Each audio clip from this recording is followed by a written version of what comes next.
আজকে আমি কি বানাচ্ছি বলো তো? যারা দেখে বোঝার বুঝেই গেছো। আজকে আমি বানাচ্ছি ব্রেড পকোড়া। তো চলো বানানো যাক।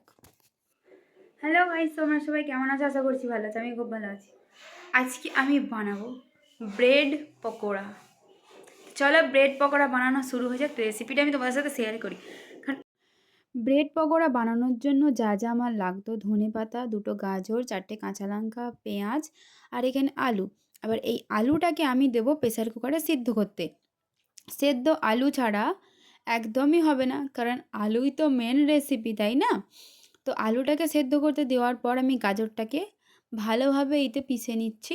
দেখো, কুচি কুচি করে কাটার থেকে আমার মনে হয় গ্রেট করে নেওয়া বেশি ভালো। দেখো, এখানে আমার ধনেপাতা, কাঁচা লঙ্কা, গাজর, পেঁয়াজ কুচো সব রেডি। তারপরে আমি নিয়ে নিয়েছি বেসন। অল্প পরিমাণে বেসন নিয়েছি, যতগুলো পিস বানাবো আমি 4-5টা পিস বানাবো। এইতে দিয়ে দিয়েছি নুন, লঙ্কা, ধনে কোটা, জিরে কোটা। তারপরে দিয়েছি বেকিং পাউডার আর লবণ। তারপরে এটাকে আমি ভালোভাবে পানি দিয়ে ফেটে নেবো।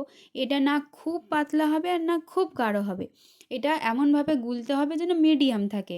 দেখো আমার ঠিক লেয়ারটা কেমন আছে, না খুব গাঢ় আর না খুব পাতলা।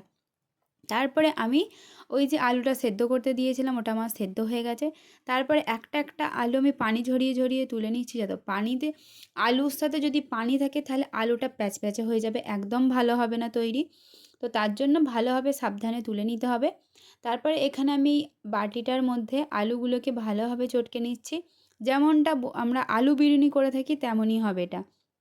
তারপরে আমি কড়াতে দিয়ে দিয়েছি তেল, তাতে দিয়েছি 5 ফোড়ন আর রসুন বাটা। তো আর এখানে আলুটা দিয়ে দেওয়ার পরে ওইতে আমি সব রকমের মশলা অ্যাড করব: লঙ্কা, হলদি, জিরে, ধনেকোটা আর একটা মিক্সচার মশলা, যেটা আমার ঘরে বানানো, আমি সব রকম তরকারিতে ইউজ করি।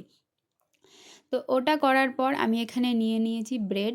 ঠিক আছে, এই ব্রেডটা আমি গোটা করব না, মাঝখান দিয়ে কেটে নেবো, কারণ দোকানে এইভাবেই করো। দেখো, আমি এর আগে একটা ভাবির সাথে ওনার দোকানে কাজ করতাম। উনি একটা ছোট্ট রেস্টুরেন্ট খুলেছিল, আমি ওনার কাছ থেকে এগুলো শিখেছি।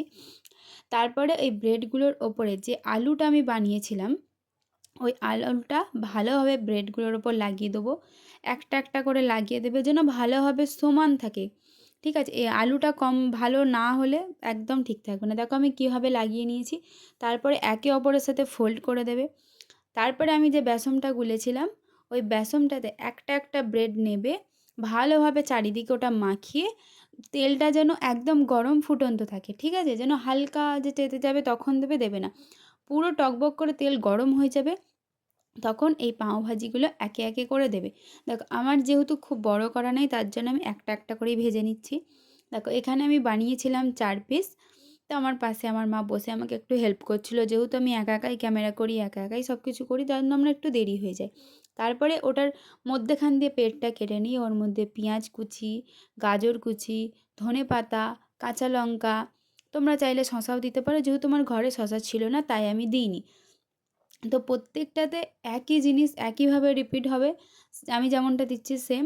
তারপরে এর ওপরে আমি সব কিছু দেওয়ার পর এর ওপরে দিয়ে দেবো টমেটোর সস আর চাট মশলা। এই যে এখানে আমাদের পুরো রেডি। তারপরে আমি, আমার মা খেতে বসে পড়ি। আর তার সাথে তো আমার বড় কুটুমটা, আমার বিল্লু, ও তো আছেই। ঠিক আছে, ওকে আমি আলু বিরিয়ানির আলু দিচ্ছি, ও খাচ্ছে। তো আমার ভিডিওটা কেমন লেগেছে অবশ্যই জানাবে। লাইক, কমেন্ট, শেয়ার করতে একদম ভুলবে না।